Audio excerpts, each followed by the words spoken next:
A cry for revival. எழுப்புதலில் எம் கண்ணீர் துளிகள்.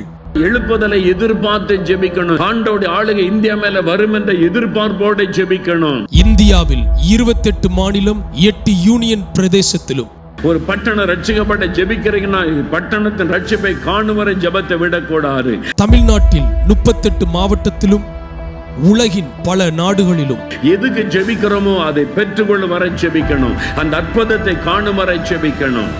ஒரே நாள் ஓர் இரவு ஒருங்கிணைந்த திறப்பிலே 12 மணி நேர முழு இரவு ஜெபம் மற்றும் துதி ஆராதனை. தூத்துக்குடி மாவட்டத்தில் மார்ச் 1, 2024 வெள்ளிக்கிழமை மாலை 6 மணி முதல் மார்ச் 2 சனிக்கிழமை காலை 6 மணி வரை. இடம் தேவனுடைய கூடாரம் 4 மாவடி. தேவ செய்தி சகோதரர் மோகன் சிலாசரஸ், சகோதரர் சாம் ஜெபராஜ், சகோதரர் கார்த்திக் கமாலியல். வாருங்கள், தேசத்தின் ரட்சிப்பு, பாதுகாப்பு, எழுப்புதல், விடுதலை, ஆசீர்வாதத்திற்காய் ஜெபிப்போம், செயல்படுவோம், சொல்லிடுவோம், சுதந்திரிப்போம். மேலும் விவரங்களுக்கு